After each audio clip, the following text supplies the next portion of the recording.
Welcome to Tyrrell Museum Speaker Series Thursday, sponsored by the Tyrrell Museum Cooperating Society. Today, it is my most exceptional pleasure to introduce and host Dr. Elena Cuesta Fidalgo. Elena was born in the Canary Islands, Spain.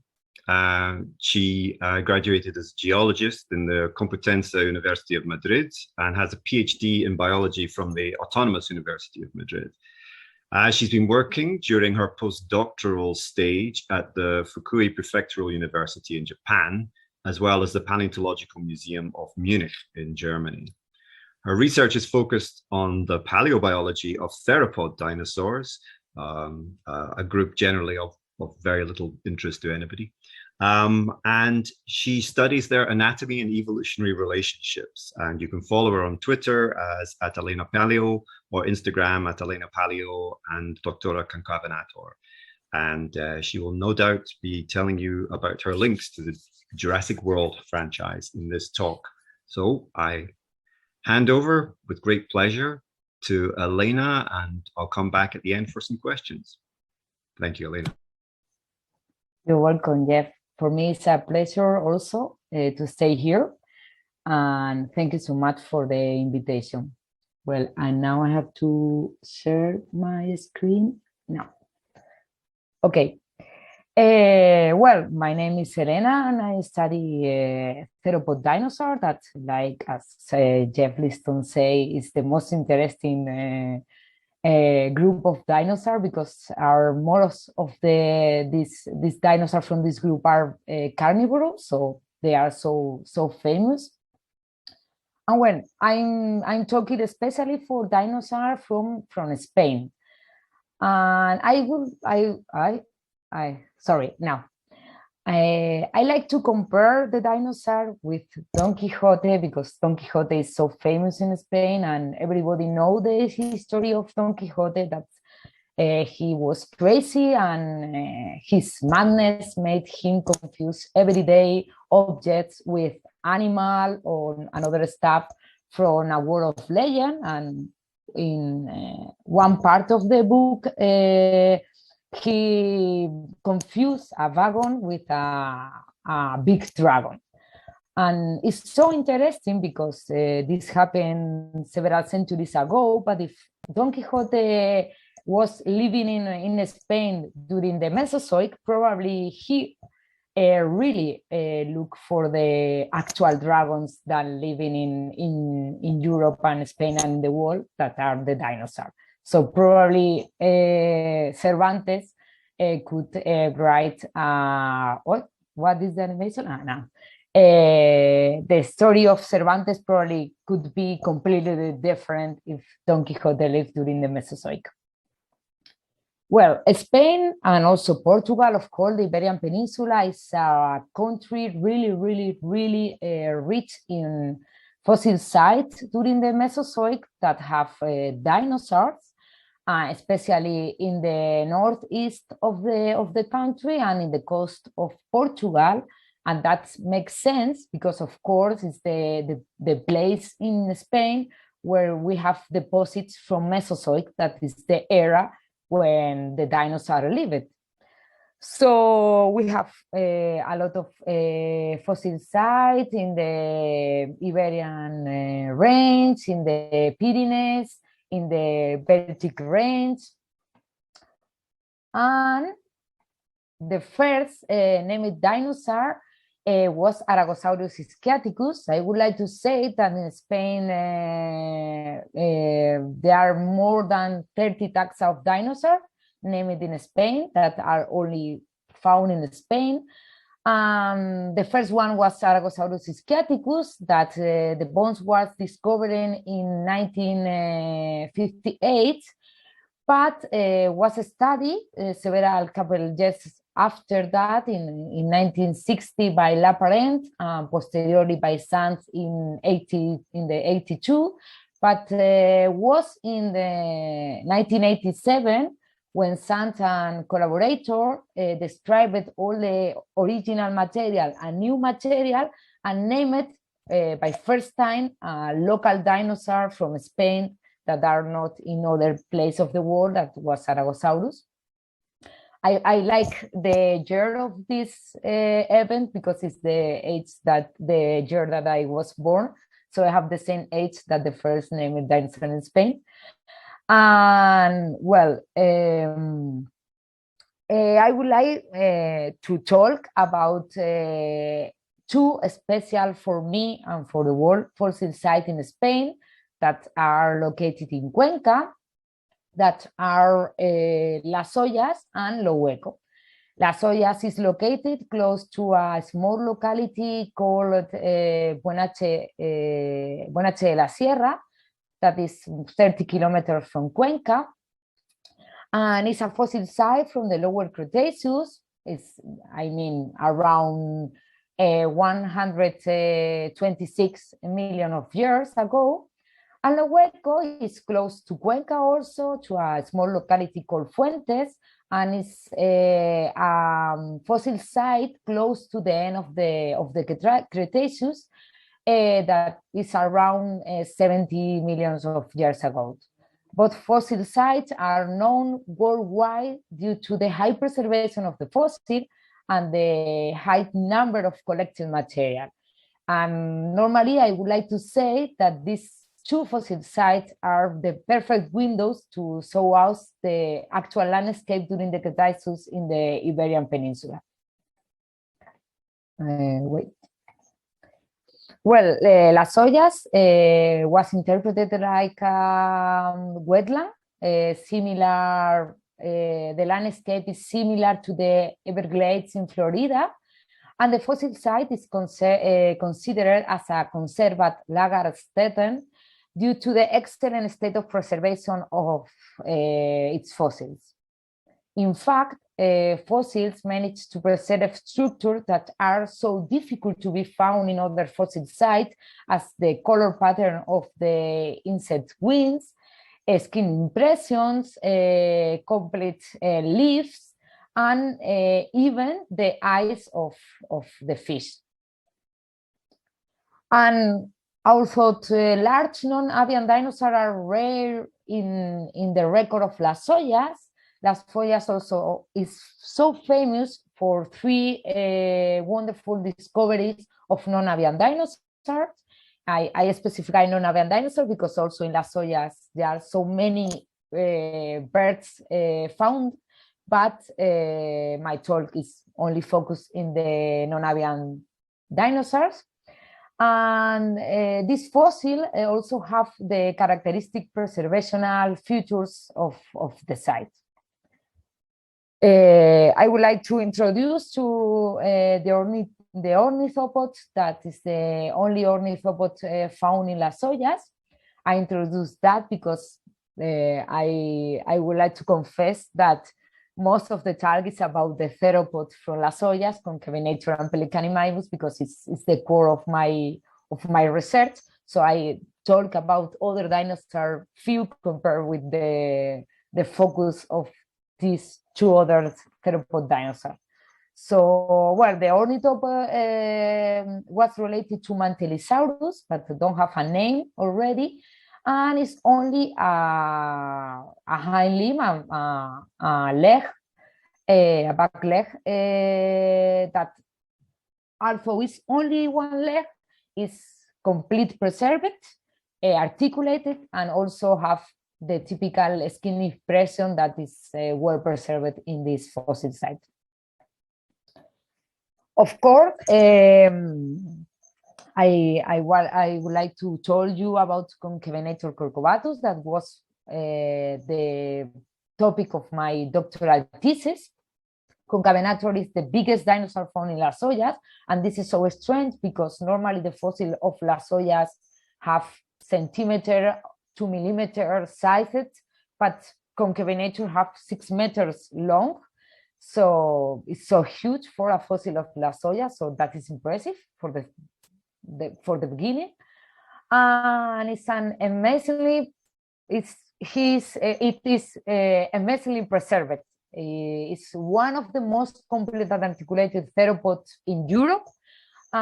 Just few caudals are missing, vertebrae from the tails, and is probably the best dinosaur preserved in Spain, and that's allow us to see several unusual features. I would like to remark that, of course, Concavenator also preserve skin impression around the tail and also stomach content, which also have skin expression. So we have a skin expression from the stomach content of Concavenator. So that is so really amazing. You can see here in ultraviolet light that is easier to identify the skin impression respect to the bone. Well, Concavenator is a Carcharodontosauridae. This is a group of giant theropod dinosaur close related to Allosaurus. I don't know if you know Allosaurus, but well, it's one of the most famous theropods that was found mainly in the Cleveland joint in USA.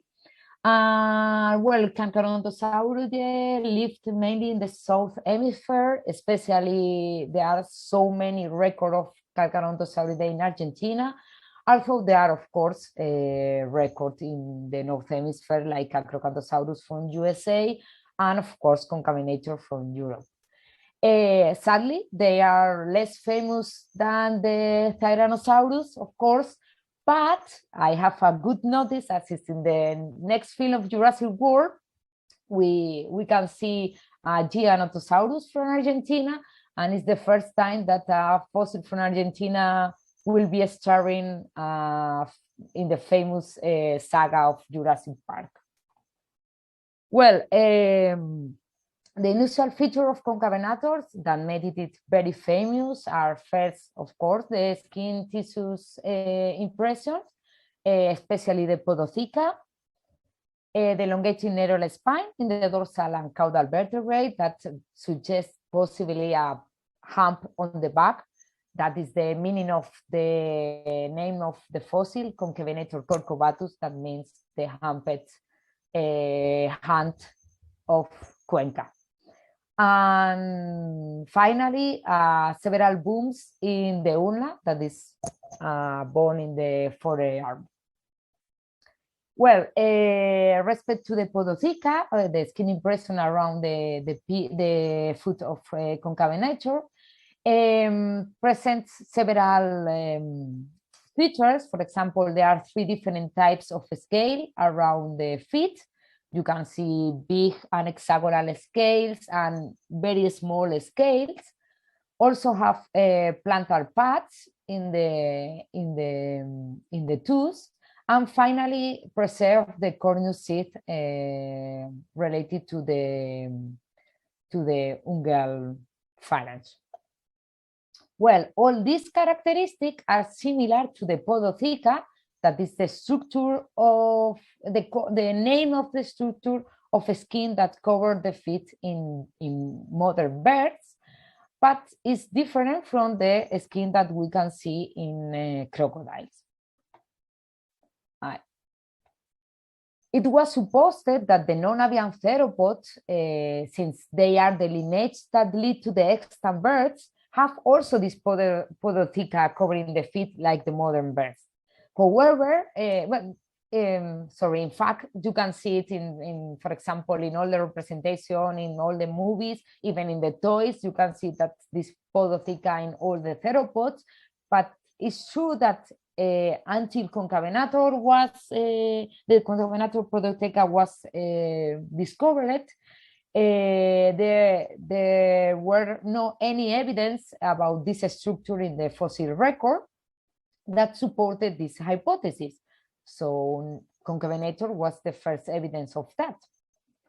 And also the discovery was revolutionary for the ichnology, the science that studied the footprints, because until that moment you can find the footprints and you have the bones of the dinosaur, but between the bones and the footprints you need the skin that covered the feet, of course, to understand how was made these footprints. So thanks to Concavenator, we could determine how is the relationship between the bones and the plantar pads and skin in the feet, and understand better the footprints record. The second feature that I show you is the elongated neural spine. The question that everybody made me every time that I meet people is, why had Concavenator this hump? So, well, sadly, I don't have the answer yet, and I don't think that the answer will be easy to resolve in the future, but I try to explain the things that we could see during the study of the skeleton of Concavenator.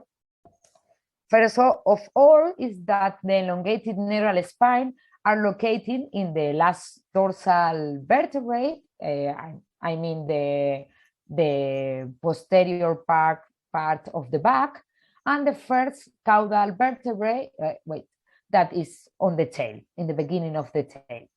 However, the sacral vertebrae that is in the hip are reduced.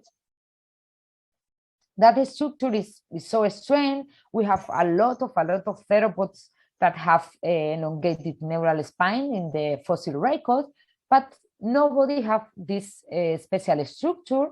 And this structure made so many questions about how is this hump.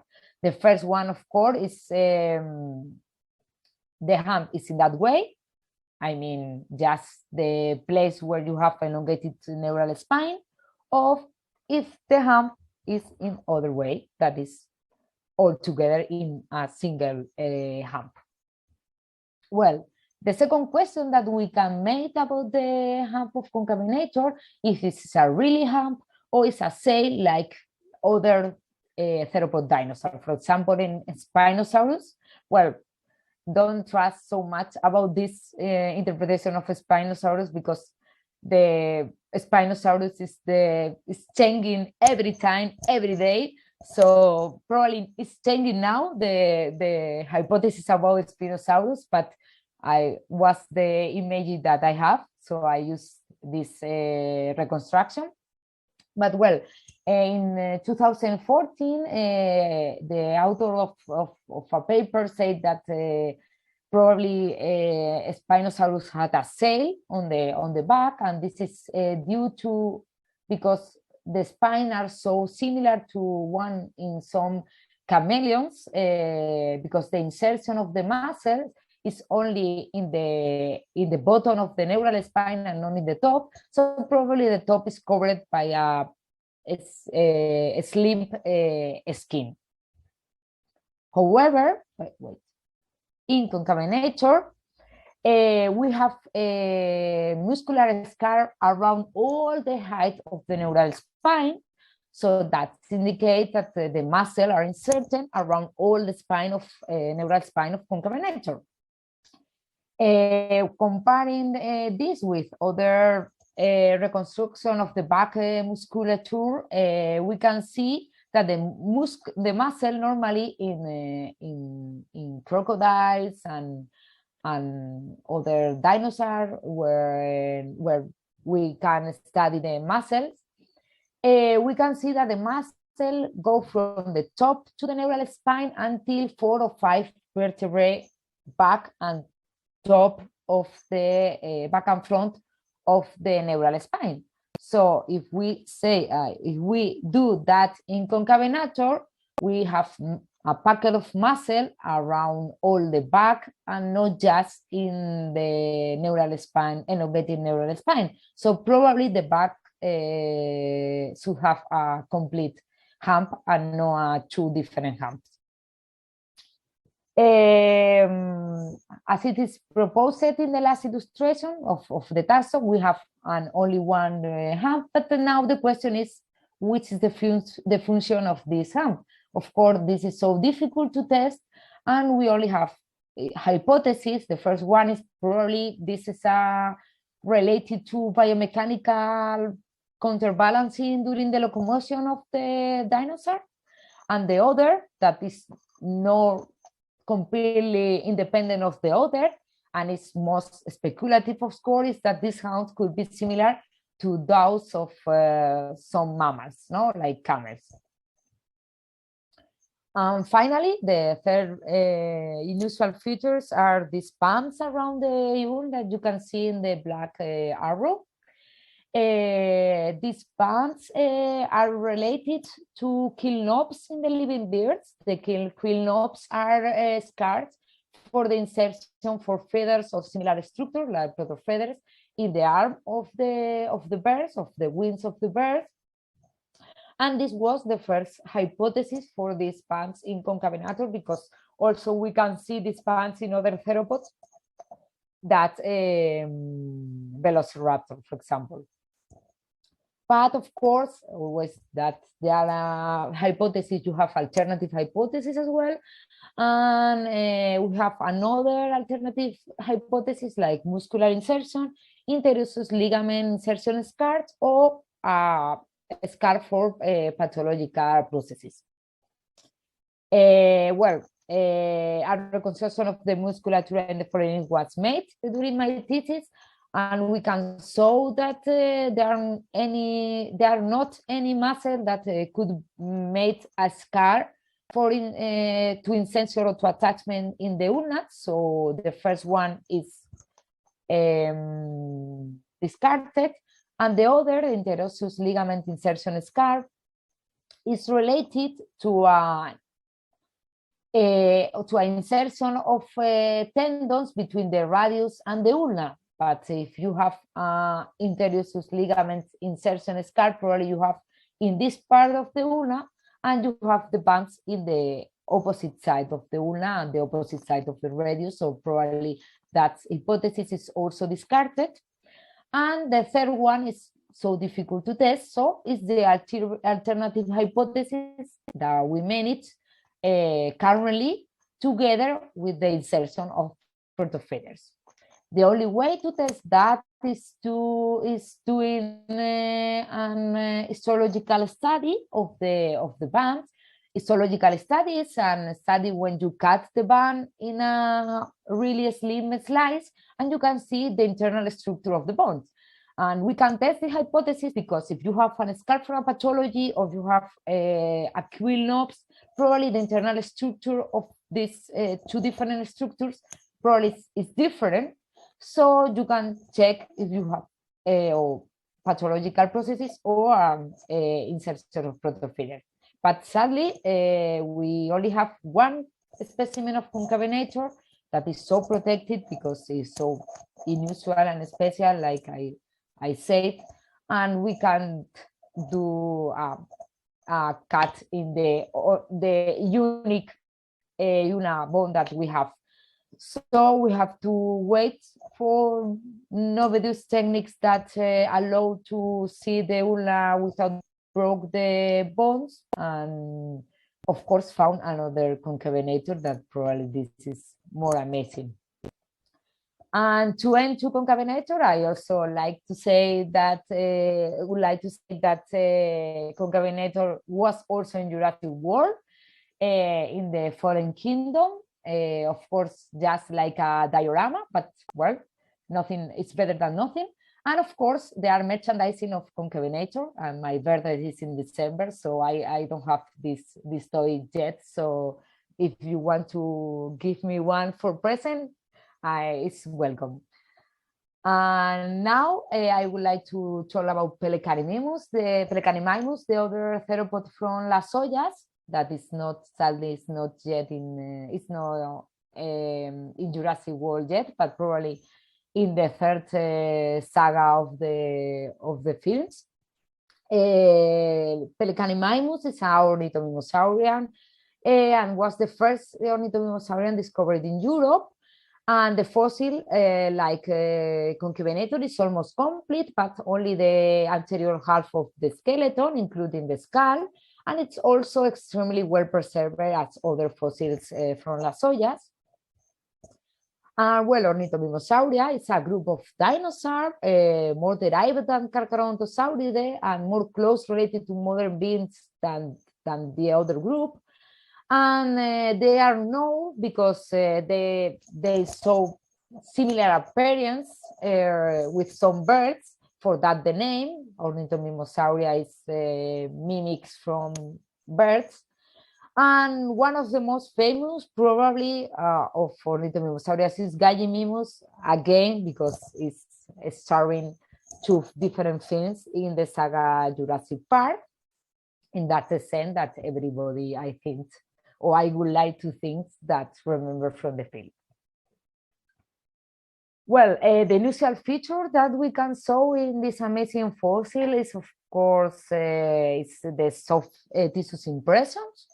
Like in Concavenator, a multituded condition in the mouth, the presence of sternum and uncinate processes, and elongated manus.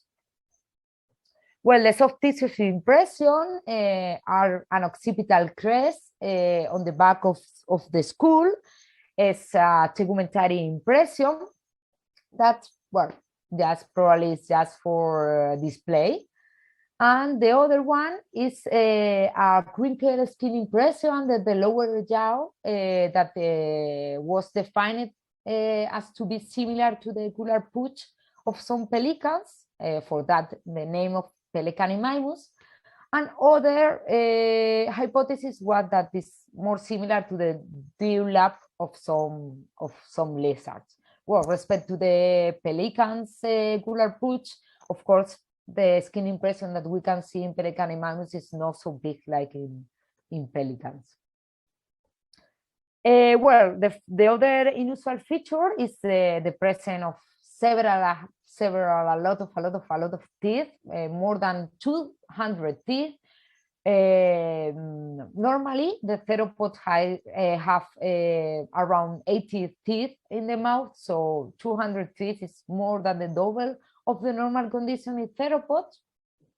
And these teeth are so small and with chisel shape. This is an amazing feature because Pelecanimimus is the only Ornithomimosauria that have teeth in the upper and the lower jaw. Other primitive Ornithomimosauria, like Pelecanimimus, have only teeth in the lower jaw, or in the case of Cuevasaurus, only in the upper jaw, but the case of Cuevasaurus, well, maybe half in the both, because we don't know the lower jaw of this fossil because it's missing. But the rest of the Ornithomimosaurian, like derived one, like the previous famous Gallimimus, lack teeth, don't have any teeth, and have an edentulous condition. And previous to the discovery of Pelecanimimus, the hypothesis is that this group lost the dentition during his evolution. However, when Pelecanimimus was found, of course, this hypothesis could be more worse, because you have an Ornithomimosauria that doesn't lose teeth, have a lot of teeth, so increase the number of teeth in the mouth. So probably the new hypothesis that was proposed is that this unusual distribution of teeth, so small and so numerous, have a similar function than the mouth in the Ornithomimosauria that don't have teeth. So if the function is the similar between both taxa, even having teeth and no teeth, see, if the function is the same, probably the feeding behavior is the same. And currently, the idea is that Ornithomimosauria probably is a group that turned to carnivorous diet to herbivorous diet. So probably Pelecanimimus also have an herbivorous diet.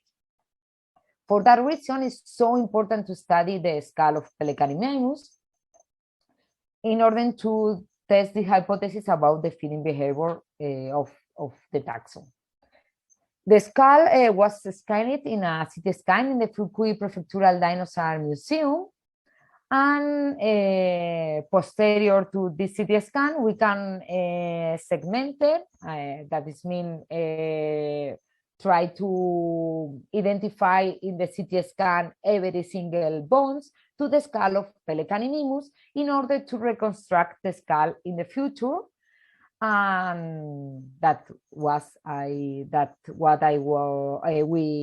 we did it already. And this skull, complete skull, also allow us to retro-deform it, the skull, that I mean the skull, have the skull without any deformation and breakage, almost as it would be in the real life. And with this complete skull and reconstructed skull, we can start to do in the future biomechanical analysis that allow us to know how Pelecanimimus use the tooth and the teeth and the skull in order to test and understand the feeding process in this group of dinosaurs, like other authors made in other groups of dinosaurs, like in this case in Erlikosaurus, that is another theropod dinosaur. Well, I have to click, I think so. Wait. No, it's okay. Is working the video? No. No. Okay. The other feature that we can see in Pelecanimimus is the presence of an sternum. The sternum is a narrow flat bone forming the middle portion of the front of the chest. In mother birds, if you see a chicken, it's easy to identify because there is a characteristic gills as an extension of this bone that is absent in non-avian dinosaurs and some extinct birds. But in order to show you which kind of bone I'm talking about. And that is a really amazing discovery because Pelecanimimus within Ornithomimosauria is the only species that preserve this sternum. The sternum of Pelecanimimus has a morphology similar to other dinosaurs closely related to birds like Velociraptor, Oviraptor, and other primitive birds, and even primitive theropods as this that I show you that is called Tawa. However, this bone is so difficult to find in the record because sometimes it's joined with the ribs by cartilaginous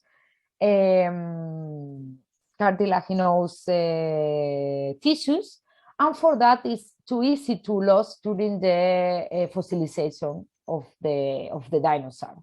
So for that, for now, only have an sternum preserved in Pelecanimimus and none in other Ornithomimosauria or even in other non-avian dinosaurs. It's not so common, so it's difficult to understand how is the evolution of this bone in the lineage of theropod dinosaurs.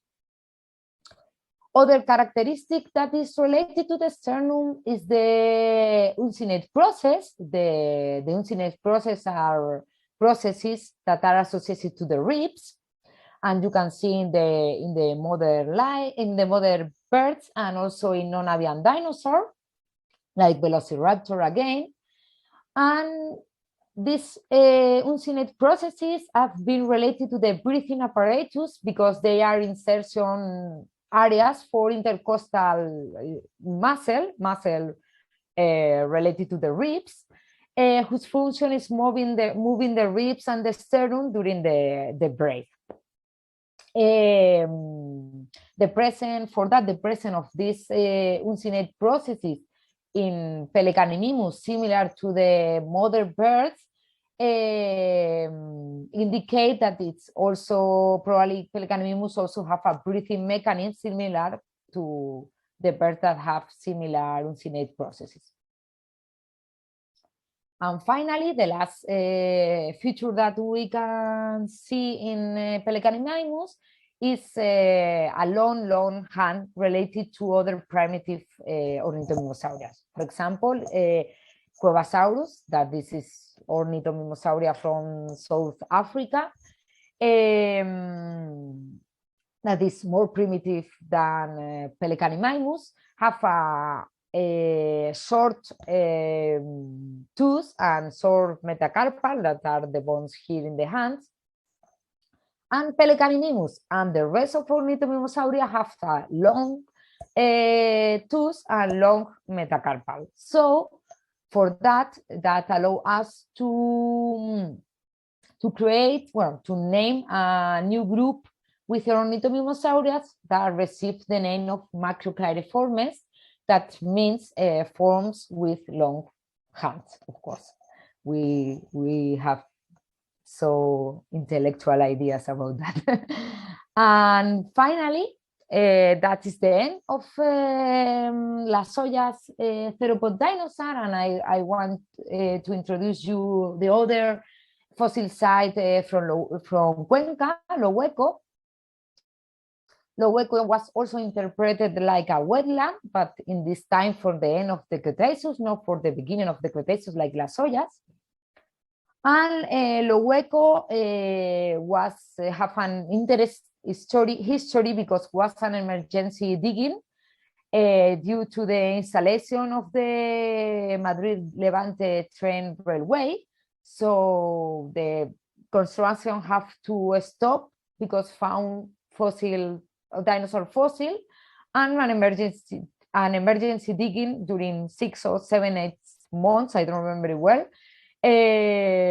half year more or less, have to be doing very fast in order to collect all the fossils that you can collect in 6 to 8 months. But anyway, even from this short period of excavation, the fossil site have more than 10,000 of fossil remains, and the most common fossils that was found in Lo Hueco was fossil from sauropod dinosaur, that are the herbivorous dinosaurs that have long neck and long tails, and especially from a group called Titanosauria. One of the species that was named in Lo Hueco is Lo Hueco titan pandafilandi, and there are thousands of bone and more of 20 pairs of partial skeleton, and also several morphotypes have been identified in the record of this fossil site. But the sauropods of Lo Hueco are not exclusively interesting just for the height variability of the bones, and because there are so many in this site. Also, osteoderms was found associated to the skeleton of the sauropods. The osteoderms are bony deposits forming scales, plates, or other structure passing on in the skin. And in Lo Hueco, 2 morphotypes associated to the same specimen was found. And this allowed to know that the same individual have 2 different types of osteoderm in their back. So one is more conical and rounded, that is located in the front of the back. Another is more longer and is located in the back of the tail. But also the density inside this osteoderm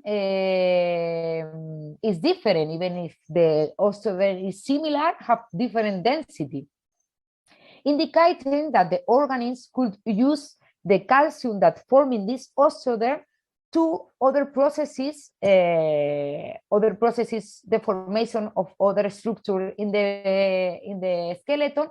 For example, to forming eggs. That process is called oogenesis. This hypothesis is preliminary. It's difficult to test, but the different density of the osteoderm could indicate this possibility. And finally, just for not told only about Cuenca, that is a really good place, but there are so many other fossil sites in Spain. I would like to talk about Castellón, that is a province close to Valencia. If you know a little bit, it's the region where the paella is coming. It's in the east of Spain, and in Castellón there are two sites close to. There are so many sites, but one is close to Morella, a little locality, another close to Vallibona. And from this site, there are two recent dinosaurs, well, recent, 7 years ago, but were almost recent, discovered from this locality. The first one is Morelladon beltrani. It's a ornithopod and a non-ornithopod, and probably the most abundant group that we can find in Morella. Morelladon is famous because it's a salt-backed ornithopod related to other ornithopod, European ornithopods like Iguanodon, sorry, I have a mistake here, Iguanodon. And with the discovery of Megalodon beltrani, there are another 5 or 6 taxa different in the Iberian Peninsula of the ornithopod. So that indicates that there are highly diverse early Cretaceous assemblage of this type of dinosaur that we thought several years ago. And the other dinosaur is also a theropod that is called Vallibona cani, and it's from Vallibona, also in Castellón, like I said. And it's, this dinosaur is closely related to Spinosaurus, that is probably one of the most famous dinosaurs that also I talking about it before. And it's so interesting because during this study, Vallibona was relating more with the South Hemisphere Spinosaurids, like Spinosaurus, than from the European ones, like Baryonyx. So that indicates to the authors that the distribution of this dinosaur around the world is more complex than we thought previously. And well, this is all. Of course, there are so many dinosaurs in Spain, and I don't have time, sadly, to talk about all of them. So I focus just in the research of my research team in Spain. And well, but if you have any other question about other dinosaurs in Spain, but I can do my best. Thank you so much for attending this talk.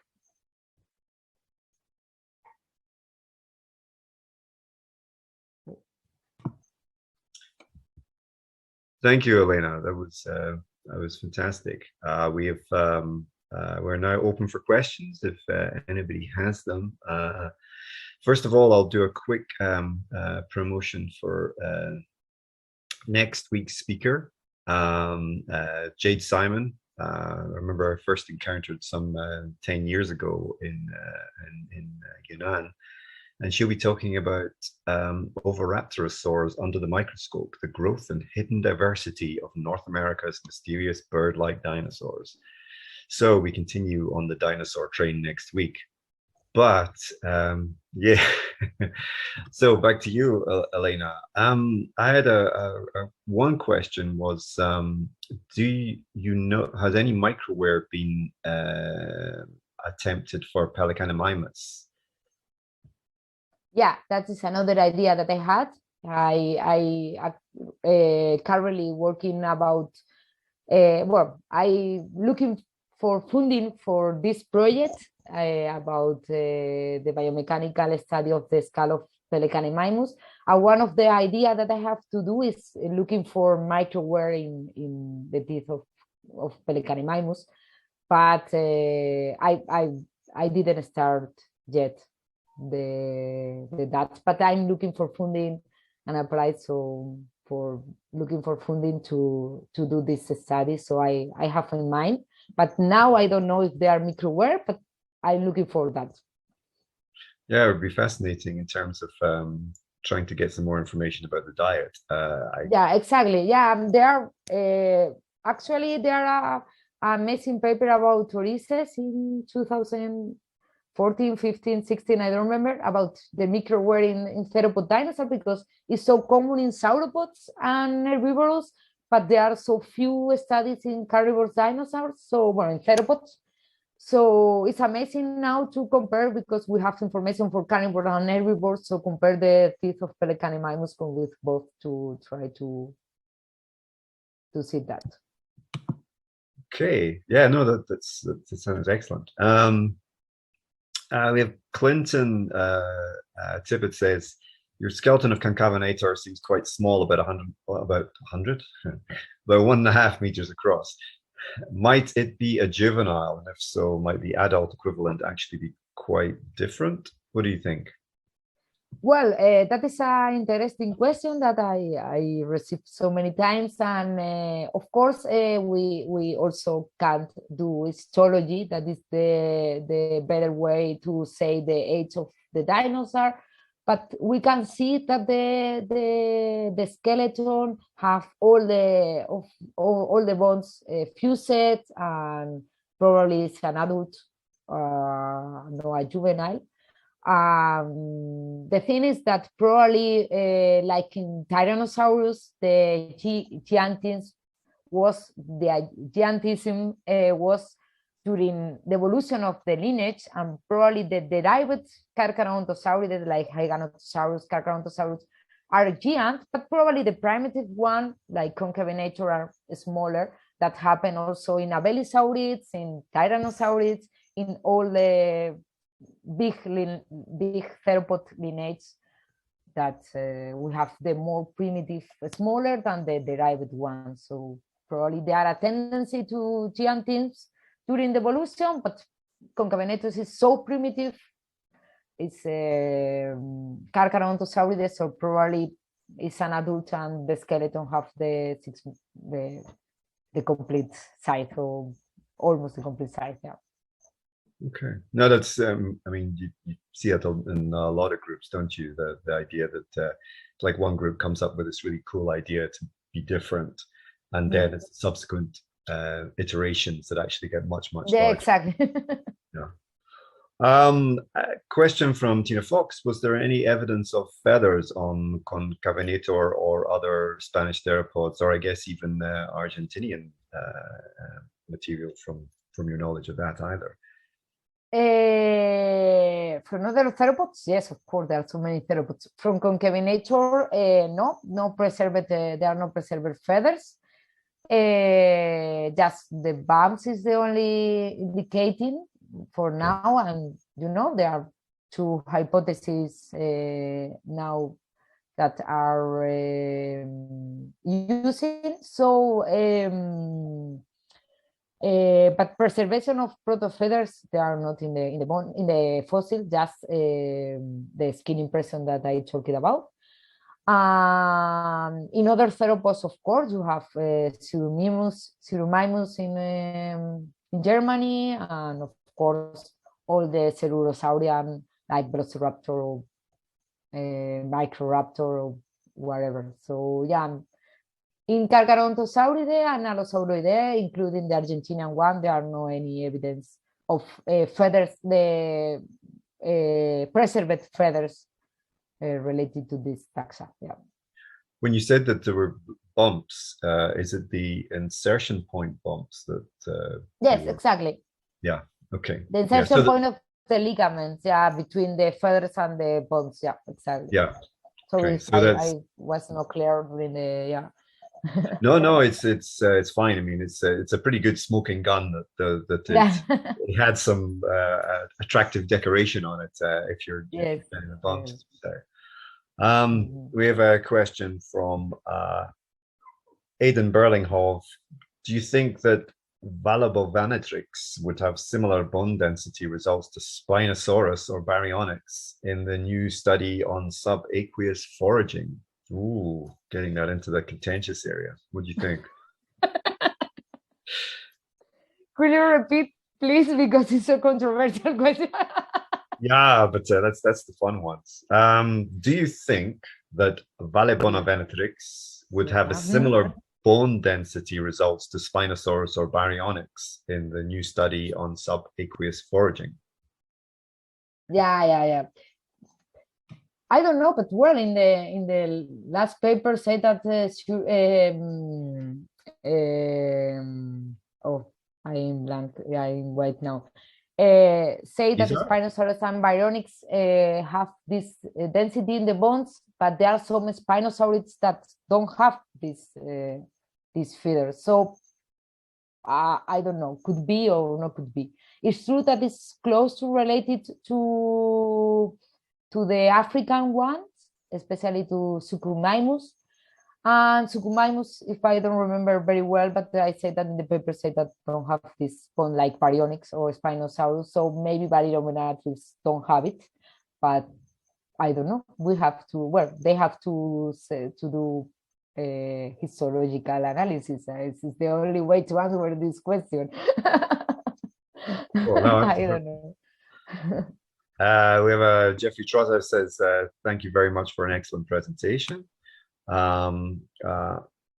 Marta Pina also says, brilliant talk. Thank you, Elena. And is there any explanation for the huge concentration of fossils in Lo Hueco? Well, Marta Pina was my friend, but now no more again.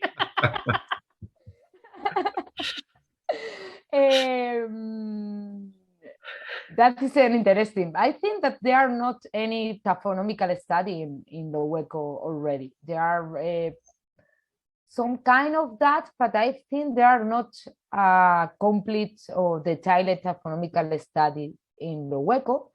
But maybe because it's related to a wetland that have it's the same than in Las Hoyas, that also have a lot of 1,000 fossil sites. Probably wetland is a typical place where you can accumulate a lot of material. But really, I don't have any idea because until I know, there are not a detailed and an exhaustive taphonomical study of from Lo Hueco. Yeah. Okay. Gary Hussein says, excellent presentation, complementing the detailed work and relating the specimens on the Iberian Peninsula.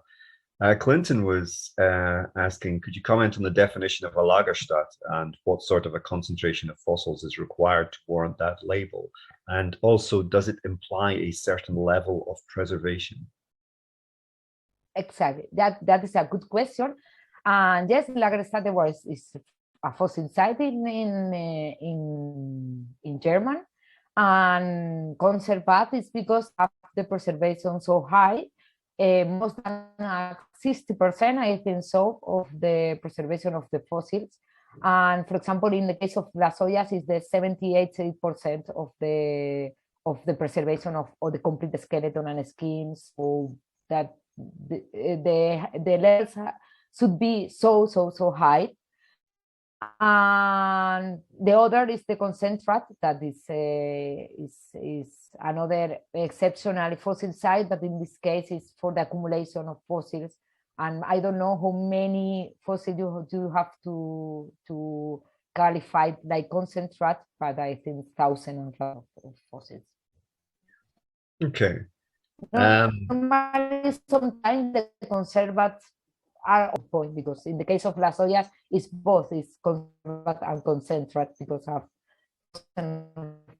fossils and with a 78%, 80% of preservation. Okay. Slight follow-up in terms of, nobody's ever suggested Spinosaurus had feathers, have they? No. Yeah, that would be interesting for the aquatic models. That's so interesting. Yeah, probably have like the penguins. Like exactly. I was going to say exactly. Yeah. Not the pelicans, but the penguins. Yeah. Yeah. Okay. If there's any other questions to come in, we still have a little bit of time left. But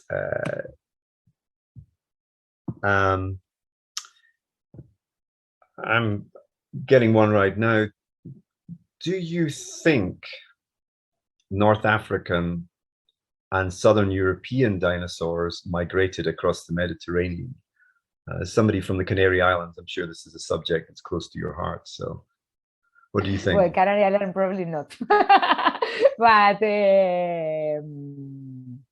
well, we know that there are interchange of fauna between Gondwana and Laurasia, between Europe, and in that moment, all Europe are so many islands. So it's probably that all the dinosaurs go around the island of Europe that was in the Tethys, in Mediterranean, properly talking. But there are an interchange between Africa to Europe, so probably they are from across the Tethys of the Mediterranean now, because it's the only way. But we have group related in both continents, so probably there are an interchange between North Africa and Europe. Yeah. Okay. No, that's cool. Okay. Sorry, did you want to add anything? No. It's because you frozen a little bit, so yeah. Yeah, it's a long distance for the wires to hold together, isn't it? Yeah. Exactly. Okay. I think we can wind up the questions at this point. So I'd like to take the opportunity once again to thank Dr. Elena Cuesta for joining us this week and doing the presentation for the Tyrrell Museum Speaker Series, sponsored by the Tyrrell Museum Cooperating Society. And next week, another reminder, as already mentioned, we'll continue the dinosaur juggernaut with Jade Simon from the University of Toronto, looking at Oviraptorosaurs, so not exactly a huge jump away from some of your fauna. The growth and hidden diversity of North America's mysterious bird-like dinosaurs. So with that, I'll thank everybody for tuning in, just to use a quaint old style verb, and hopefully we'll see you next week. And thank you very much for your interest and your time. Thank you so much, and thank you for inviting me.